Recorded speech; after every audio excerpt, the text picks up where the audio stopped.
اور کتاب یعنی قرآن میں مریم کا بھی تذکرہ کرو، جب وہ اپنے لوگوں سے الگ ہو کر مکان کے مشرقی حصے میں چلی گئیں، پھر انہوں نے ان کی طرف سے پردہ کر لیا، تو ہم نے ان کی طرف اپنا فرشتہ بھیجا، سو وہ ان کے سامنے ایک خوبصورت مرد کی صورت میں آیا۔ مریم بولی کہ اگر تم پرہیزگار ہو تو میں تم سے بچنے کے لیے رحمان کی پناہ لیتی ہوں۔ فرشتے نے کہا کہ میں تو تمہارے پروردگار کا بھیجا ہوا یعنی فرشتہ ہوں، اور اس لیے آیا ہوں کہ تمہیں پاکیزہ لڑکا بخشوں۔ مریم نے کہا کہ میرے ہاں لڑکا کیوں کر ہوگا، جبکہ مجھے کسی مرد نے بطور شوہر چھوا تک نہیں، اور میں بدکار بھی نہیں ہوں۔ فرشتے نے کہا کہ یوں ہی ہوگا، تمہارے پروردگار نے فرمایا کہ یہ مجھے آسان ہے، اور میں اسے اسی طریق پر پیدا کروں گا تاکہ اس کو ہم لوگوں کے لیے اپنی طرف سے نشانی اور ذریعہ رحمت بنائیں، اور یہ کام مقرر ہو چکا ہے۔ چنانچہ وہ اس بچے کے ساتھ حاملہ ہو گئیں اور اسے لے کر ایک دور جگہ چلی گئیں۔ پھر درد ذہ ان کو کھجور کے تنے کی طرف لے آیا، کہنے لگیں کہ کاش میں اس سے پہلے مر چکتی اور بھولی بسری ہو گئی ہوتی۔ تب ان کے ٹیلے کے نیچے کی جانب سے فرشتے نے ان کو آواز دی کہ غمناک نہ ہو، تمہارے پروردگار نے تمہارے نیچے ایک چشمہ پیدا کر دیا ہے، اور کھجور کے تنے کو پکڑ کر اپنی طرف ہلاؤ، وہ تم پر تازہ عمدہ کھجوریں گرائے گا، تو کھاؤ اور پیو اور آنکھیں ٹھنڈی کرو۔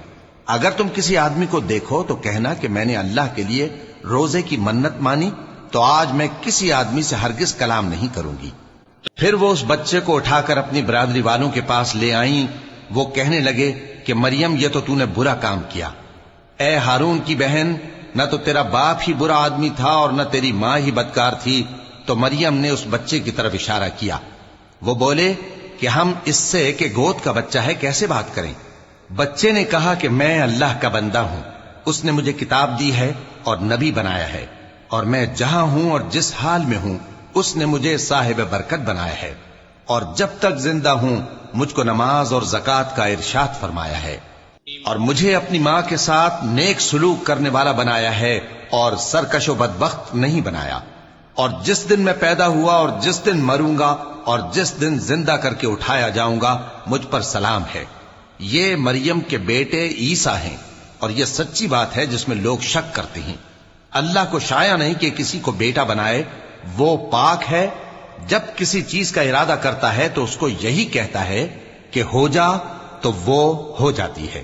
اور بے شک اللہ ہی میرا اور تمہارا پروردگار ہے، تو اسی کی عبادت کرو، یہی سیدھا رستہ ہے۔ پھر اہل کتاب کے فرقوں نے باہم اختلاف کیا، سو جو لوگ کافر ہوئے ہیں ان کو بڑے دن یعنی قیامت کے روز حاضر ہونے سے خرابی ہے۔ وہ جس دن ہمارے سامنے آئیں گے کیسے سننے والے اور کیسے دیکھنے والے ہوں گے، مگر ظالم آج کھلی گمراہی میں ہیں۔ اور ان کو حسرت و افسوس کے دن سے ڈرا دو جب بات فیصل کر دی جائے گی اور وہ غفلت میں پڑے ہوئے ہیں اور ایمان نہیں لاتے۔ ہم ہی زمین کے اور جو لوگ اس پر بستے ہیں ان کے وارث ہوں گے، اور ہماری ہی طرف ان کو لوٹنا ہو۔